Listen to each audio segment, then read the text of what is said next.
Hi, I'm Andrew again, your Labuan lawyer. I would like to talk on the topic of Labuan license entity and what are the requirements of operation. So, what are the licenses that is available in the Labuan Financial Center? There are money broking license, credit token license, payment gateway, commodity trading, fund managing license, and various securities license. Of course, I'm unable to cover everything in this video. However, what I would like to highlight is that they all have a common requirements in terms of licensed entities. First of all, a licensed entity, as its name suggests, it requires a license prior to the operation or the establishment of this company. So I would recommend that one would first apply for the required license before the incorporation of a Labuan company or even operate.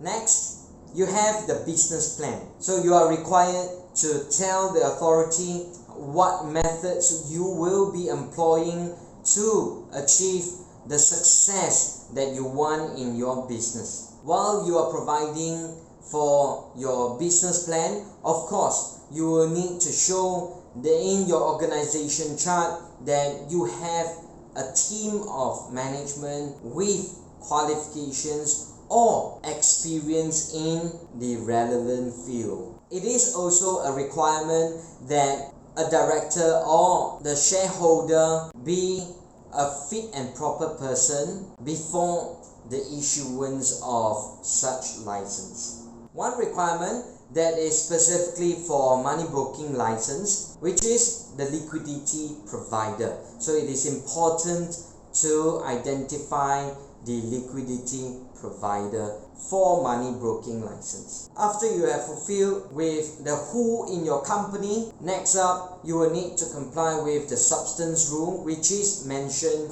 in many of my videos now, and each licensed entity has its specific requirements on substance rule. So what does substance rule means? Basically, it means that you are required to fulfill a minimum amount of full-time employee and an operational office. After you have fulfilled with the substance rule or the minimum requirements, then you will be concerned with the requirements on operations. For one, you have the AMLA, the Anti-Money Laundering Act, which is to be complied on a yearly basis. Also, you will have reporting requirements which needs to be done half yearly or on an annual basis. Say that you have fulfilled with all the requirements prescribed by the authority, you will now be issued with a conditional approval.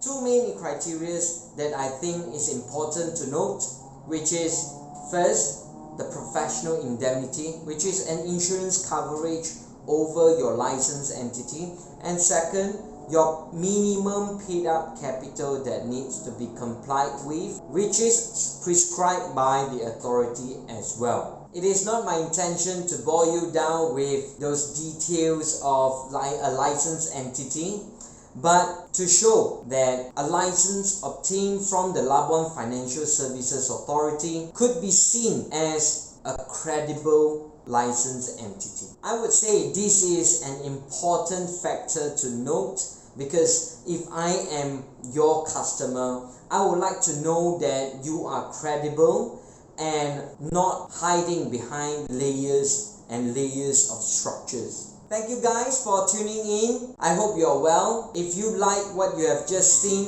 please do like, subscribe, or even press on the bell to not miss a single release from me. If you have any further inquiry, please do drop me a WhatsApp message or in my contacts that you can find in the description below. I may take some time to reply to your inquiries because of the differences in the time zone, but I will reply to you. Thank you. See you again and stay safe.